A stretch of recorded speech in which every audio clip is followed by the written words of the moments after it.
SOP-nya begitu ketika melakukan pelayanan medis, seorang dokter kandungan melakukan pelayanan medis kepada pasiennya itu seperti apa, Dok? Idealnya ya.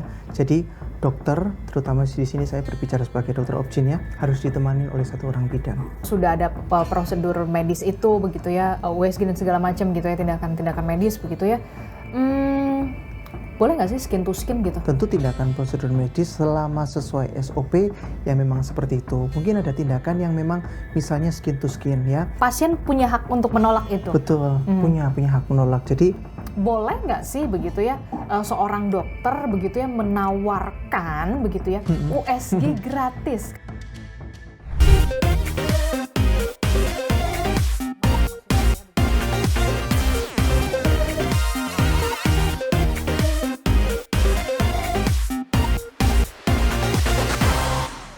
Halo, kembali lagi di On Point with Adisti Larasati. Ada beragam topik permasalahan yang menjadi sorotan publik di pekan-pekan akhir hari ini. Yang kemudian menjadi sorotan publik, mata tertuju adalah dari dunia medis, di mana pekerja medis begitu ya terlibat atau terjerat kasus asusila.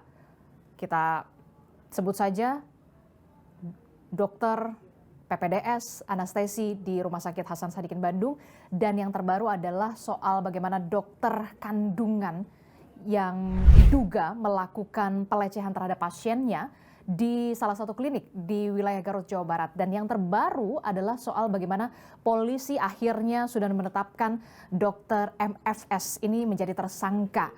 Jadi sebenarnya pertanyaannya adalah bagaimana sebenarnya SOP atau do and don'ts-nya sebagai dokter kandungan untuk kemudian melakukan pelayanan medis terhadap pasiennya. Saya sudah kedatangan narasumber Dr. Stefanus Adikusuma yang merupakan dokter spesialis kandungan dari Rumah Sakit Sentra Medika Cisalak. Apa kabar, dokter? terima kasih, baik Mbak. Oke, terima kasih ya sudah mau mampir di On Point with Adisti Larasati. Kita sangat dikejutkan dengan adanya pemberitaan soal mencoreng dunia medis begitu ya. Mulai dari dokter PPDS, anestesi di Rumah Sakit Hasan Sadikin Bandung, yang kemudian kemarin adalah dan hari ini soal dokter kandungan yang diduga melecehkan pasiennya di salah satu klinik di Garut, Jawa Barat yang sudah ditetapkan jadi tersangka, begitu ya. Pertanyaan saya pertama begini, Dok, apa yang sebenarnya ada di benak dokter pada saat mengetahui rekan sejawat dokter spesialis kandungan terjerat kasus asusila semacam itu? Jadi ya tentu yang pertama kali sangat disayangkan ya. Jadi secara umum ada beberapa masalah di dunia kedokteran dan secara khususnya ada di bagian kebidanan dan kandungan ya, dokter kandungan. Terutama kebetulan juga saya sebagai dokter kandungannya tentu sangat menyayangkannya kok seperti ada oknum di profesi saya yang mungkin melakukan kekeliruan atau hal yang tidak berkenan lah di masyarakat. Tentu hal ini kita sebagai masyarakat, saya pribadi sebagai dokter kandungan dan seluruh masyarakat yang ada di Indonesia, kita tentu tetap harus bijaksana dalam menyikapi masalah ini. Yang pertama, selain kita sayangkan, kita berdoa agar semua proses hukumnya berjalan dengan lancar, seadil-adilnya ya, agar tentu menyelesaikan masalah ini. Dan juga harapan saya sebagai pribadi dan juga mungkin ada banyak sekali masyarakat dan dokter ya, berharap mungkin kejadian ini justru bukan kayak seperti takbir kecil yang nantinya membuka yang lain, tapi hanya sedikit sandungan saja. Kita berharap hal-hal seperti ini tuh tidak akan terjadi lagi ke depannya.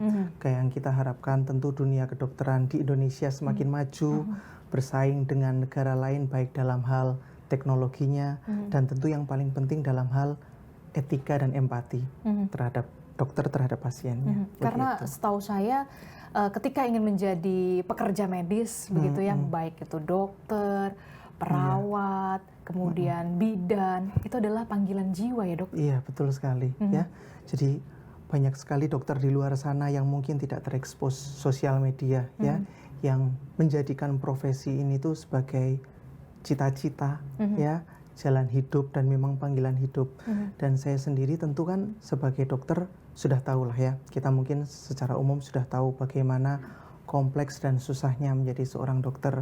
Tentu saya pribadi nggak akan menciderai cita-cita saya, dan secara umumnya saya nggak akan mempermalukan juga menciderai profesi saya, yang juga sedikit banyak akan berdampak terhadap dokter-dokter lain, karena mungkin kan kepercayaan masyarakat terhadap dokter bisa terganggu atau menurun ya. Tergerus. Betul, tergerus, karena kalau kita masyarakat secara umum kan berhadapan dengan dokter atau mungkin dengan lembaga-lembaga lainnya, jika ada satu oknum yang bersalah, itu bisa menyebabkan dampak yang besar. Dan oleh sebab itu makanya saya selalu bilang kita bijaksana, kita selalu menyikapi secara bijaksana. Apa yang terjadi mungkin hanya oknum saja ya. Banyak sekali dokter yang tidak terekspos di sosial media yang jauh lebih baik, yang mendedikasikan dirinya betul-betul untuk pasien. Banyak sekali dokter yang kemudian memang panggilan jiwa, begitu ya, menolong dengan hati, menolong dengan ikhlas, begitu. Apalagi dokter-dokter yang kita tahu atau pekerja-pekerja medis di daerah-daerah terpencil, daerah-daerah perbatasan, begitu ya, yang memang harus sebenarnya lebih diperhatikan, begitu ya, oleh pemerintah. Dok, ini kan jadi pertanyaan, begitu ya, ketika ya kita sudah lihat lah ya, viral beredar di media sosial, begitu ya, bagaimana videonya, begitu ya. Nah, yang jadi pertanyaan adalah begini, sebenarnya begitu ya, kita harus mencerahkan juga SOP-nya, begitu, ketika melakukan pelayanan medis, seorang dokter kandungan melakukan pelayanan medis kepada pasiennya itu seperti apa, dokter? Ya. Jadi mungkin tidak hanya khusus untuk di bidang kandungan saja ya, secara umumnya juga. Jadi untuk para masyarakat dan juga dokter. Jadi yang pertama, ketika kita melakukan suatu pelayanan medis ya di rumah sakit maupun di klinik ya, di tempat fasilitas kesehatan, tentu idealnya ya. Jadi dokter, terutama di sini saya berbicara sebagai dokter obgyn ya, harus ditemani oleh satu orang bidan. Oke, jadi memang sudah sudah ditemani. Bidan atau suster? Ya, suster atau perawat ya. Biasanya relatif bidan ya, karena kan menangani bagian kandungan ya. Nah, kan pasien yang kita tangani pasti perempuan. Ya kan, namanya juga dokter kandungan ya kan. Nah, idealnya pasien itu ditemani. Kan kasusnya ada banyak. Kalau dalam kehamilan ya idealnya ditemani oleh suami ya. Jika mungkin ternyata tidak bisa, suami bekerja di luar kota gitu ya, paling tidak ditemani oleh keluarga. Bisa orang tua, bisa kakak, adik atau saudara. Itu idealnya. Jadi idealnya di dalam ruang pemeriksaan ada 4 orang. 2 dari pihak tenaga kesehatan, 2 dari pihak pasiennya. Nah, setelah itu, setelah sudah kondisi itu terpenuhi, nah misalnya ini baru pertama kali, tentu dokter akan menjelaskan kan, oh ya pasien datang ke dokter, saya mau melakukan pemeriksaan USG. Baru saya belum pernah di USG, hamil baru pertama kali, masih hamil muda, baru mungkin tes pack baru 3-4 hari yang lalu positif, saya mau periksa dong.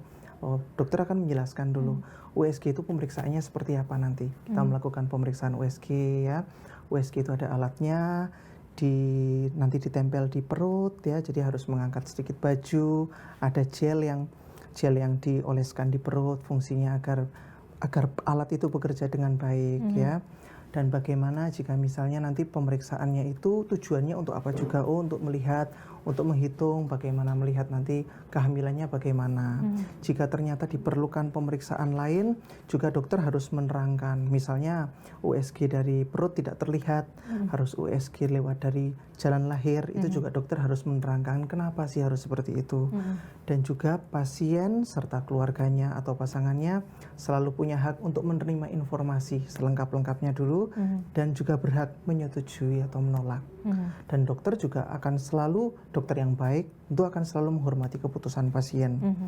Kita sebagai dokter akan selalu menyarankan pilihan yang terbaik. Pilihan itu ada banyak ya, tapi nggak semua pilihan itu baik untuk pasien. Betul. Kita menyarankan pilihan yang terbaik, tapi pilihan yang terbaik itu belum tentu pasiennya cocok dan nyaman. Jadi pasien berhak misalnya mencari pilihan lain atau misalnya menolak. Dokter pun mengerti, pasti adalah satu hal dan alasannya, begitu kan. Jadi semua itu makanya pentingnya diskusi sebelum melakukan tindakan apapun. Begitu. Oke, itu kan saya membayangkan ketika dokter memberikan penjelasan, begitu ya, ketika mungkin ini tidak terlihat nih misalkan melalui USG abdomen begitu ya, terus harus melalui USG jalan lahir begitu ya. Kalau memang si pasien tidak berkenan atau kurang berkenan, itu pasien punya hak untuk menolak itu. Betul, punya hak menolak. Jadi otonomi pasien itu sangat penuh ya. Jadi pasien itu menolak, terlepas misalnya suatu tindakan medis itu penting atau misalnya krusial ya, tetap pasien punya otonomi kebebasan sepenuhnya, karena suatu tindakan medis kan akan dikerjakan pada tubuh pasiennya itu. Jika pasiennya sudah cukup, misalnya cukup usia, ya sudah cukup dewasa, dia bisa menentukan sendiri. Kecuali jika harus diwakilkan, misalnya pada pasien anak-anak, itu diwakilkan ya, tentu yang akan mengambil keputusan orang tuanya, ya kan? Karena kalau anak umur masih 1-2 tahun kan belum bisa menentukan. Tetapi pada kasus ini, sebagai dokter kandungan, pasien-pasien yang sudah mau memeriksakan kehamilan kan pasti pasien dewasa. Jadi pasien berhak menentukan. Jika memang dirasa tidak nyaman, begitu tidak apa-apa. Gitu. Dokter juga tetap akan mencari jalan yang terbaik juga kan, karena kan pada dasarnya tidak terpaku terhadap satu pilihan. Kita terbuka terhadap beberapa pilihan, kita urutkan dari yang paling baik. Jadi kalau misalkan melalui USG abdomen di perut tidak kelihatan, diberikan pilihan bagaimana dengan USG jalan lahir, tapi tidak berkenan. Mungkin bisa balik lagi, menunggu balik lagi nanti 2 minggu atau seminggu. Betul, begitu. Jadi tetap sebelum memang jika pasien menolak, kita sebagai dokter juga ada kewajiban menjelaskan. Jika menolak, kira-kira apa yang akan terjadi, krusial nggak, harus dilakukan atau tidak. Memang jika tidak harus dilakukan, mau menolak, kira-kira opsinya bagaimana, ya, atau alternatifnya bagaimana. Nah, kita sebagai dokter harus menjelaskan, dan pasien juga harus menanyakan itu. Saya bilang bahkan harus ya, dan selain punya kebebasan juga harus menanyakan. Karena kan pada prinsipnya ketika kita konsultasi, kita ingin mendapatkan penjelasan lah ya. Sejelas-jelasnya. Penjelasan. Nah, kan karena orang awam bertanya ke ahli, ya kan, dokter yang sudah sekolah, sudah berpengalaman lama, kita menjelaskan berdasarkan pengalaman seperti ini. Nah, jadi memang pasien itu berhak dan justru harus menanyakan bagaimana. Jadi apa yang mau dilakukan, setuju atau tidak, jika tidak setuju alternatifnya apa, begitu. Jadi pasien berhak untuk memilih juga begitu ya, dan juga berhak untuk menerima penjelasan, dan dokter juga punya kewajiban untuk memberikan penjelasan sejelas-jelasnya. Oke, itu sebelum tindakan. Betul, iya. Kemudian kesepakatan itu terjadi, di ruang USG itu harus didampingi. Harus didampingi, sebaiknya idealnya didampingi. Jadi ketika pasien kontrol kehamilan yang itu tadi, didampingin, minimal didampingi kalau nggak ada suami, keluarga ya. Kalaupun sampai pasien datang sendiri dengan misalnya merantau ya, ternyata tidak punya kenalan lah istilahnya, tidak punya kenalan yang bisa mendampingi, suami jauh, yang itu tadi minimal sekali dokter harus didampingin oleh bidan dan perawat, karena SOP-nya sesuai itu. Nggak boleh berdua aja ya? Tidak boleh berdua saja, karena tentu untuk menghindari konflik of interest ya, ada kepentingan atau ada potensi-potensi hal-hal yang tidak baik akan terjadi, dan semua itu memang sudah diatur, dan agar jadi tidak sekedar untuk agar semua berjalan dengan sesuai SOP aman begitu, tapi juga harus nyaman untuk pasiennya dan nyaman untuk dokternya, ya kan? Makanya itu tadi saya bilang, jika pasien merasa tidak nyaman, itu tidak usah dilakukan. Sama seperti dokter juga jika merasa tidak nyaman, dokter tentu tidak akan menyarankan suatu tindakan medis kan. Jadi kan makanya itu diskusi, dapat ketemu nih, dua pihak nyaman, baru dijalankan. Jadi tidak ada pertanyaan atau tidak ada potensi hal-hal buruk yang bisa terjadi, karena dari awal sudah jelas, sudah setuju. Oke. Ketika makanya saya juga bingung begitu ya, karena ketika saya ke dokter obgyn, ke dokter spesialis kandungan, bahkan saya selalu ke dokter laki-laki begitu ya, dan itu selalu didampingi oleh suami saya, dan pasti dokternya tuh pasti sini pak dilihat pak, begitu kan, coba dilihat nih ya pak ya, gini-gini segala macam. Itu adalah bagian etika juga dari seorang dokter begitu ya. Iya, betul. Supaya juga keluarganya juga mengetahui. Betul sekali ya. Jadi selain hanya sekedar mendampingi, jadi kan pendamping itu juga bisa melihat prosedurnya, juga berhak mendengarkan juga prosedurnya yang akan dilakukan apa. Jadi suruh mendekat juga, Pak, kita lihat nih, nah, adiknya gerak-gerak begitu kan, oh denyut jantungnya sudah kelihatan, ini maksudnya memang seperti ini, terutama ya untuk pasangan baru ya yang belum pernah melakukan. Jadi jelas, oh dokternya memang melakukan pemeriksaan sudah sesuai prosedur dan memang untuk kebaikan pasien. Jadi selain sesuai prosedur pun juga kebaikan pasien, jadi pasien nyaman begitu. Dan juga kan kalau ya sebagai tadi ya makanya periksa ke dokter kandungan laki-laki kan ya, nah, ya terima kasih. jadi karena periksa ke dokter mungkin yang beda gender ya, karena memang dokter kandungan mungkin banyak laki-laki, nah kan ditemanin oleh suami juga kan, ya kan, jadi rasa aman, rasa safety itu kan tercipta, iya tercipta di ruangan pemeriksaan itu. Nyaman juga untuk dokternya karena ada dari pihak dokternya bidan menemani, ya toh. Nyaman juga untuk pasiennya juga karena ditemani suami atau keluarganya. Jadi nggak sekedar pemeriksaan itu hanya memeriksa, oh yang penting hasilnya begini aman-aman, tapi nyamannya juga perlu. Begitu. Jadi nggak sekedar oh ini aman ya, bagus, semua bagus, tapi masih ada yang harus ditanyakan. Tapi tadi kok dokternya kok periksanya kok seperti ini, saya sebenarnya nggak nyaman. Nah itu juga harus dibilang. Apa perlu ya? Oh dokter, saya kok seperti ini, apa perlu dokter? Ah begitu. Memang kalau ada yang ketidaktahuan boleh ditanyakan, begitu kan?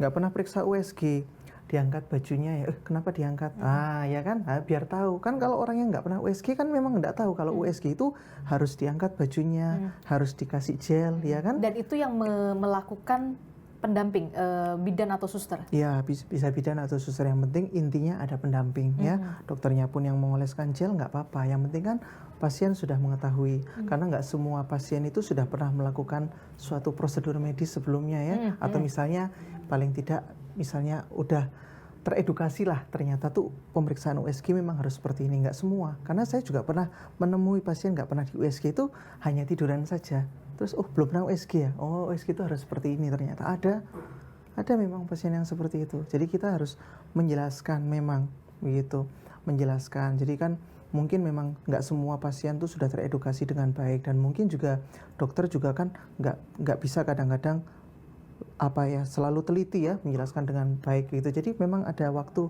ada yang mau ditanyakan dulu nggak? Ah begitu. Siapa tahu memang dokternya ada yang kelewat begitu kan? Nah jadi ruang diskusi bonding antara dokter dan pasien itu tercipta. Jadi kan pemeriksaan lebih nyaman juga ya untuk ya memperoleh hasil yang lebih bagus juga. Oke. Pertanyaan saya begini dok, ketika memang sudah ada prosedur medis itu begitu ya, apa namanya USG dan segala macam gitu ya, tindakan medis begitu ya, boleh nggak sih skin to skin gitu? Iya sebenarnya kalau kita bilang skin to skin boleh atau tidak, tentu tindakan prosedur medis selama sesuai SOP ya memang seperti itu. Mungkin ada tindakan yang memang misalnya skin to skin ya, ada dokter ingin memeriksa kandungannya, misalnya sudah mau diperiksa setinggi apa begitu kan, memang otomatis kan kulit dokter akan menyentuh ya kulit pasien, kulit di perut kan, misalnya untuk mengetahui kira-kira posisinya bagaimana nih. Bahkan kalau dokter mau melakukan pemeriksaan dalam pun ya kan, menggunakan sarung tangan kan, memeriksa di jalan lahir. Betul. Jadi intinya prinsipnya kita bukan apa ya menitik beratkan pada boleh atau tidak boleh, tetapi pertama sesuai SOP atau tidak. Pasien sudah jelas dan pasien setuju.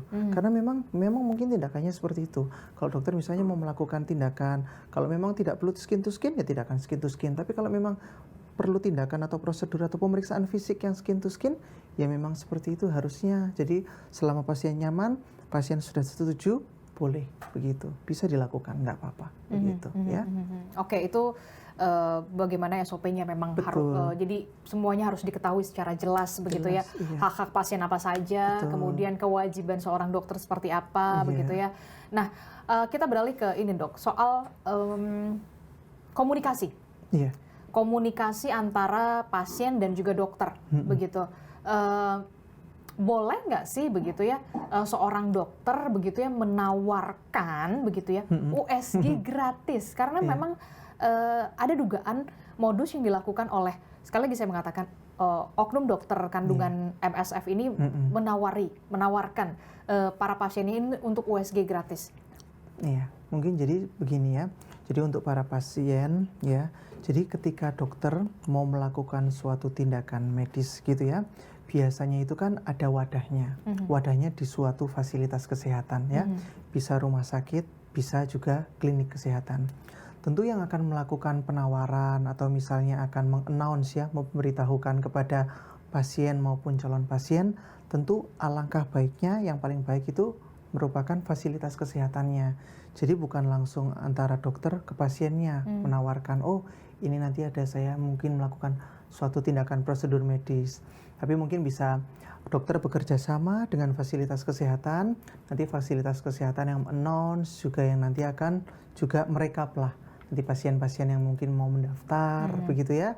Jadi juga nanti baru rumah sakit akan memberitahu ke dokter, baru yang sudah pada tanggal yang misalnya atau waktu yang sudah disepakati baru akan dijalankan. Jadi mungkin yang baik juga kita sebagai dokter gitu ya. Saran saya juga kepada fasilitas kesehatan alangkah lebih bagusnya seperti itu. Jadi kan semua jelas ya, resmi dan jelas. Jadi tidak langsung antara dokter dan pasien. Langsung pasien begitu. Jadi karena sepengetahuan saya begitu ya, selama saya juga berkomunikasi ketika ada tindakan medis atau apapun prosedur medis itu harus melewati suster atau bidan. Betul, ya pendaftaran ya. Pendaftaran admissionnya itu melalui bukan langsung ke dokter begitu loh. Baru setelah itu oke, deal dan segala macam, itu pun diketahui atau didampingi oleh suster ataupun bidan itu. Betul, iya. Jadi dokter pun untuk melakukan suatu tindakan medis ketika misalnya dokter mendaftar di suatu rumah sakit atau klinis kan sudah ada keahlian akademisnya ya, keahlian klinisnya begitu yang sudah disetujui oleh rumah sakit. Dan jika dokter saya mau melakukan suatu tindakan atau prosedur medis, ya fasilitas kesehatan sudah mengetahui apa yang saya akan lakukan. Yaitu kan semua itu kan sudah tercatat dengan jelas. Makanya ada istilahnya namanya rekam medis begitu. Iya, makanya jadi pasien ke rumah sakit atau fasilitas kesehatan yang mewadahi agar bertemu dokter. Jadi sebaiknya, ini idealnya tidak terputus jalur itu.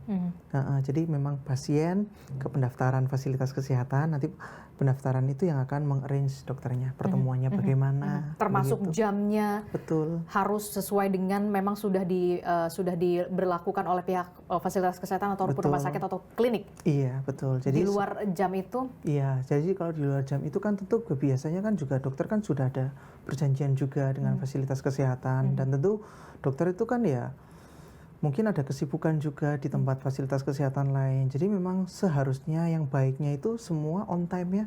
Karena kalau on time nggak molor-molor kan juga tidak akan mengganggu jadwal-jadwal berikutnya. Jadi kalau sebisa mungkin pasien juga mungkin juga aware juga ya. Kita sebagai pasien mungkin saya menempatkan diri sebagai masyarakat itu aware.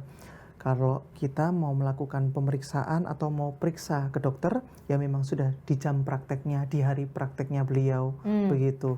Kecuali misalnya memang ramai sekali mengantri, ya agak melor sedikit, misalnya praktek misalnya jam 2 sampai jam 4, oh saya baru diperiksa setengah 5, tapi kan karena full begitu ya, bukan karena memang sudah diarahkan di jam di luar praktek itu idealnya seperti itu. Jadi kita juga sebagai tenaga kesehatan, saya sebagai tenaga kesehatan, pasien ya, masyarakat gitu, agar kita lebih cocok lah ya, lebih cocok, lebih terbuka, lebih jelas. Jadi itu tadi, menghindari potensi-potensi hal yang tidak baik yang bisa terjadi. Oke. Itu soal bagaimana harus melewati prosedurnya begitu ya. Prosedurnya jangan sampai kemudian di luar jam konsultasi begitu, termasuk juga harus juga pihak fasilitas kesehatan itu harus mengetahui betul begitu ya kalau memang ini ada pasien, ada dokternya praktek begitu ya. Oke. Bagaimana dengan begini, karena tadi gitu ya, yang terbaru adalah ada terungkap begitu pemberian vaksin, penyuntikan vaksin terhadap salah satu korban begitu yang melapor itu di rumah orang tua korban. Nah itu gimana? Boleh atau enggak sih sebenarnya pelayanan medis itu di rumah pasien begitu? Iya. Biasa kan kita taunya home care kan? Iya betul, heeh. Jadi memang ada beberapa untuk masyarakat mungkin ya biar tahu. Jadi memang ada beberapa pelayanan fasilitas kesehatan yang istilahnya home care atau perawatan rumah. Karena mungkin tidak memungkinkan pasiennya datang ke fasilitas kesehatan ya. Tapi kondisinya cenderung stabil, tetapi mungkin tidak memungkinkan karena terlalu tua atau misalnya memang penyakitnya cukup berat. Jadi biasanya dilakukan home care. Jadi dari tenaga kesehatan ya, mungkin perawat atau bidan atau mungkin bisa didampingi dokter ya, dokter umum atau dokter paliatifnya datang ke rumah. Itu kan sudah jadi tadi yang saya jelaskan itu. Jadi nggak cuma hanya dokternya saja, tapi tetap ada pendamping tenaga kesehatan. Jadi kan minimal 2 orang. Dan diketahui oleh vaskesnya atau rumah Vaskesnya, sakit. betul. Pasien ini sudah terjadwal memang misalnya home care pada jam sekian begitu. Pasiennya tentu sudah punya rekam medis juga di fasilitas kesehatannya, di rumah sakitnya. Tentu semuanya tercatat dengan jelas. Tenaga kesehatannya yang datang ke sana itu jam berapa, siapa saja. Sampai di sana mendapatkan perawatan apa sih? Dan tentu pasien juga harus didampingi juga, ada pendampingnya. Apalagi kan kalau kita home care artinya sebenarnya pasiennya dalam keadaan yang mungkin istilahnya tidak fit lah ya. Iya, jadi harus ada pendampingnya. Nah, untuk beberapa tindakan yang mungkin bisa dilakukan di fasilitas kesehatan, ya mungkin masyarakat terlebih lagi sekarang tetap harus aware ya, lazim atau tidak. Misalnya ditawarkan oleh ada orang ya, oknum kita bilangnya mungkin mungkin lebih pantas gitu, menawarkan suatu tindakan atau prosedur medis di rumahnya. Apalagi begitu. cuma suntik vaksin. Nah begitu. Jadi itu kan maksudnya nggak urgent gitu ya? Pertama ya tidak urgent, dan tentu kalau misalnya untuk beberapa prosedur medis harus ada yang dilakukan di fasilitas kesehatan. Karena jika timbul ada beberapa misalnya efek samping seperti mungkin penyuntikan vaksin, bisa kemungkinan alergi ya kan, tentu lebih aman jika dilakukan di fasilitas kesehatan daripada di rumah. Ya kan, karena fasilitasnya lebih lengkap untuk mengantisipasi jika ada efek samping atau hal-hal mungkin yang darurat yang terjadi berkaitan tentang prosedur medisnya. Begitu. Jadi masyarakat mungkin ya kita adanya hal ini juga sedikit lebih terbuka ya, dan lebih aware juga untuk memperhatikan kira-kira kurang lebih bagaimana apa. Jadi harus selalu jelas itu. Kembali lagi tadi, harus selalu jelas. Prosedurnya apa, dan memang harus seperti ini kah? Dan kalau pemberian vaksin itu, penyuntikan vaksin di luar fasilitas kesehatan itu nggak lazim? Ya mungkin sebenarnya bukan masalah tidak lazim ya, kan juga ada pelayanan ya, pelayanan ke rumah. Tapi itu tadi ya, yang penting pertama tercatat resmi oleh fasilitas kesehatannya, dilakukan memang oleh tenaga kesehatan yang profesional gitu kan, karena mungkin banyak sekali mungkin ada oknum-oknum yang tidak semestinya melakukan prosedur medis itu. Kalau kita kan, kalau dari fasilitas kesehatan dari rumah sakit sudah jelas ya, dokternya jelas, perawatnya jelas, terdaftar di rumah sakit itu, dan memang saya memang sudah mendaftar memang untuk pelayanan home care begitu. Memang ini mungkin yang dilakukan agar pasien tidak perlu keluar rumah begitu. Mungkin kan waktu zaman dulu ketika masih COVID ya, vaksinasi anak-anak tetap berjalan, iya kan? Jadi memang ada case-case khusus lah. Ada case-case khusus, dan itu semua kan kita tetap intinya harus dijelaskan dan harus setuju, iya kan? Kalau setuju baru kita jalankan begitu. Oke, itu soal bagaimana pengungkapan yang di pihak kepolisian begitu kan. Ini kita menghormati betul proses yang sedang berjalan, yang sedang diselidiki, sudah masuk ranah penyidikan bahkan begitu ya, sudah ditetapkan menjadi tersangka. Kita tahu ada video yang beredar di media sosial, sudah banyak dilihat begitu ya. CCTV di dalam sebuah ruang praktek. Ruang praktek ya. Bagaimana? Nah, jadi sebenarnya kalau rumah sakit itu kan suatu fasilitas kesehatan yang sudah sangat diatur ya, sudah sangat diatur. Jadi sudah bahkan ada akreditasinya, semua itu sudah ada. Memang untuk suatu entah klinik atau rumah sakit ya. Jadi penggunaan CCTV di ruang praktek itu kan harus sebenarnya di ruang praktek itu kan ada privasi pasien juga ya. Kita juga kita sebagai pasien tuh tidak ingin informasi medis kita tuh diketahui orang lain. Yang tahu mungkin hanya pendamping dan tenaga kesehatan. Nah, oleh sebab itu juga jika rumah sakit yang baik juga, rumah sakit yang baik, dokter yang baik itu tentu akan menjaga privasi pasien ya. Tentu ya mungkin ya tentu ada pihak yang akreditor lah, akreditasi yang mengakreditasi rumah sakit yang tentu nantinya akan bisa menjelaskan lebih baik ya. Cuma jika ada hal-hal yang cenderung berpotensi mencederai privasi pasien, itu seharusnya tidak ada ya. Termasuk ya mungkin kita kalau makanya ada kan bahkan ya dilarang mengambil foto dan video di kawasan rumah sakit.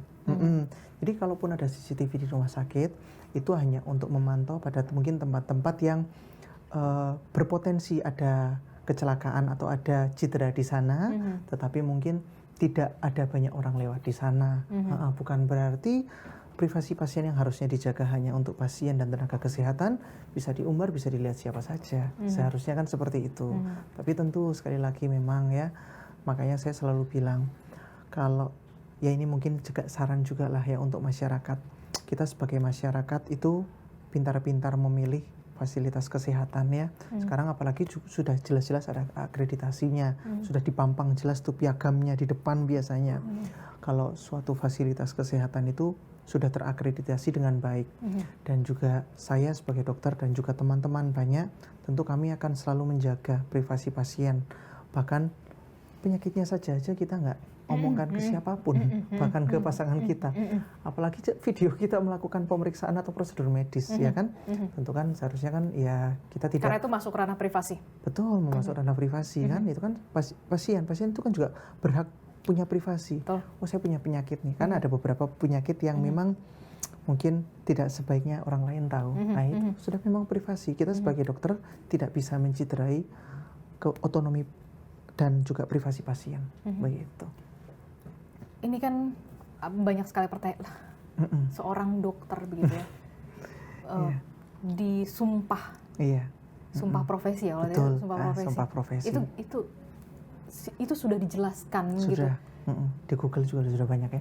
Dan Anda juga termasuk yang dari sekian banyak dokter. Betul. Seharusnya memang sudah memahami itu dan sudah meresapi itu. Sudah meresapi itu ya. Jadi ketika dokter itu sudah lulus sebagai dokter umum, ada sumpah dokternya ya. Lalu jika melanjutkan pendidikan kita juga disumpah lagi sebagai spesialisasinya ya. Dan kita ya itu tadi saya bilang, saya secara pribadi tentu nggak akan mencederai cita-cita dan profesi saya. Di profesi itu jelas dikatakan kita tuh harus melayani pasien itu seperti kita mentreat atau melayani diri kita sendiri ya, memperlakukan semua orang itu sama, tidak berdasarkan suatu suku, ras, agama, golongan tertentu ya. Apapun itu kita harus melakukan secara adil, secara sebaik-baiknya gitu kan, secara sesuai keilmuan seorang dokter. Jadi seharusnya ya dokter yang baik ya mengamalkanlah sumpah itu, karena tidak semua profesi di dunia ini ada sumpahnya. Dokter itu salah satu profesi yang ada sumpahnya ya. Jadi saran saya juga untuk sebagai tenaga kesehatan yang lain, profesi kita itu sudah ada disumpah ya. Kalau misalnya lupa itu boleh sesekali recall kembali begitu. Sebenarnya kita melakukan seperti ini tuh kalau nih keluarga kita seperti itu bagaimana? Karena kan pada prinsipnya ya semua orang nantinya akan menjadi pasien. Dokter pun akan menjadi pasien. Dokter yang perempuan akan jadi pasien obgyn, akan hamil. Ketika tua akan mungkin jadi pasiennya dokter penyakit dalam atau dokter saraf atau dokter yang lain, gitu kan? Jadi ujung-ujungnya semua orang akan menjadi pasien, begitu. Jadi itu kita selalu ingat itu. Saya sendiri selalu ingat itu ya. Kita berusaha sebaik mungkin untuk melayani pasien itu seperti kalau yang kita menempatkan diri kita sebagai pasien. Ya, jadi saya ingatkan kembali ya, kita sebagai dokter harus seperti itu, dan pasien pun juga tetap punya hak dan juga menghormati dokter juga. Ya, memang dokter jika memang perlu melakukan suatu prosedur medis, dijelaskan kalau memang seperti itu, memang yang seperti itu adanya. Memang mungkin harus seperti itu. Yang penting pasien juga merasa nyaman. Karena tenaga medis itu adalah profesi yang mulia. Iya. Semoga tetap mulia seterusnya. Perpanjangan Tuhan juga untuk kemudian bisa menyembuhkan. Iya. Menyembuhkan bukan menyakiti. Betul. Jadi ya itu yang tadi saya bilang ya, dokter itu banyak, nggak semua, nggak ada hanya beberapa dokter itu perpanjangan tangan Tuhan karena kita sudah diberi keilmuan dan pengalaman ya untuk membantu orang-orang awam di sana, penyakitnya apapun. Kalau dalam hal saya ya penyakit kebidanan ya, kandungan ya, begitu. Kita harus menjadi memang perpanjangan tangan Tuhan, dan kita tetap harus selalu memikirkan, apalagi saya sebagai dokter kandungan laki-laki nanti punya pasangan ya, punya pasangan, ada orang tua juga, ibu saya begitu, atau punya keluarga perempuan. Bagaimana kalau misalnya pasangan saya atau keluarga saya ternyata tidak begitu dilayani dengan baik oleh dokter obgyn dan laki-laki. Nah itu jadi sebagai rem dan suatu bentuk agar diri itu selalu sadar begitu ya. Jadi memang apa yang kita lakukan itu semata-mata harus untuk kebaikan pasien. Oke. Gitu. Terakhir, ketika sudah disumpah dan sudah melihat, memahami, meresapi soal sumpah jabatan dan profesi itu, ketika ada pelanggaran di sana, sudah masuk ranah kepolisian, konsekuensinya bahkan tidak bisa lagi menjadi seorang dokter, tidak ada STR, itu sudah memang harus siap. Semua begitu ya. Jadi selain yang pertama mungkin sanksi sosial ya, istilahnya kalau zaman sekarang ya, sudah tersebar di sosial media. Kami di dokter juga ada banyak sekali organisasi profesi ya, mulai dari ID ya, terus juga organisasi profesi spesialisnya juga, POGI. Jadi itu semua ada komite etiknya juga. Kami selain disumpah itu yang menandakan bahwa kami itu bertanggung jawab atau siap bertanggung jawab ya sampai di sana. Itu menandakan bahwa memang dokter itu memang harus mengamalkan keilmuannya di tingkat tertinggi, hanya semata-mata demi kebaikan pasien. Dan dokter selain tadi bilang ya terlepas pekerjaan mulia, juga sebagai individu harus bermartabat ya toh, dalam menjalankan profesinya. Jadi ketika kalau memang kita yakin kita berpraktek atau mengamalkan keilmuan kita secara baik, tentu kita sudah siap sampai tanggung jawabnya seberat itu. Dan itu memang sudah konsekuensi ketika memang ada pelanggaran di situ.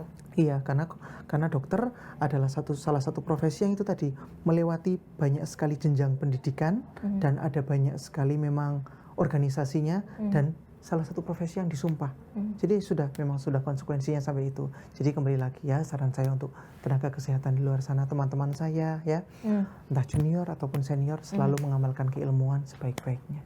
Selalu mengamalkan keilmuan dengan sebaik-baiknya. Apa yang selain itu, 3 kata yang ingin Anda sampaikan untuk calon-calon dokter, apalagi untuk spesialis kandungan begitu ya, yang pastinya berhubungan dengan perempuan begitu ya, perpanjangan tangan Tuhan untuk menyembuhkan begitu ya, bukan menyakiti begitu ya. Karena kita juga tahu sebagai seorang dokter berat sekali gitu ya. Walaupun memang tugasnya mulia, mulai dari PDS-nya mungkin begitu kan, jadwalnya begitu kan. Nah, betul. apa yang ingin Anda sampaikan supaya on the track begitu? On the track ya. Jadi kalau 3 kata ya.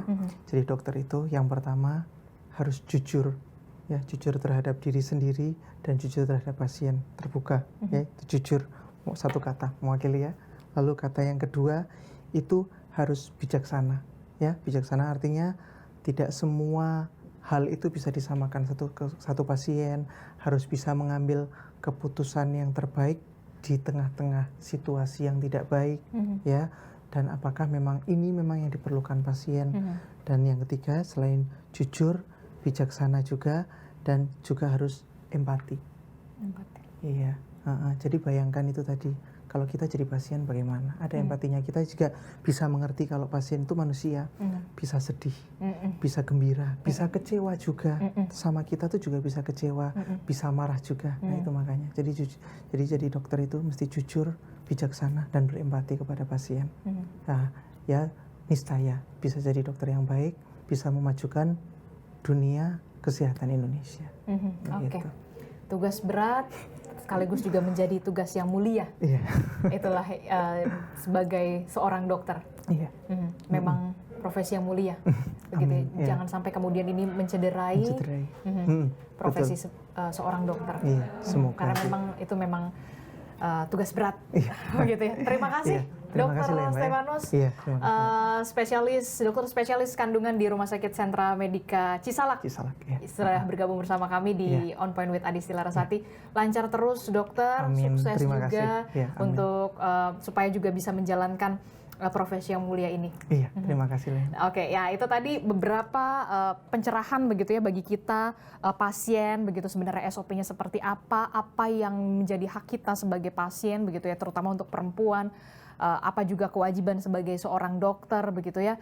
Di tengah kita lihat informasi yang kurang mengenakan dari oknum, saya mengatakan oknum dokter spesialis kandungan yang kita tahu ada dugaan pelecehan terhadap pasiennya. Tentu saja ini menjadi pembelajaran juga bagi kita begitu ya, untuk bisa tahu mana hak pasien dan juga kewajiban dari seorang dokter, mana yang boleh, mana yang tidak boleh begitu ya. Kita jumpa lagi di episode lainnya nanti di On Point with Adisti Larasati. Terima kasih sudah menyaksikan. Terima kasih dokter. Terima kasih Len.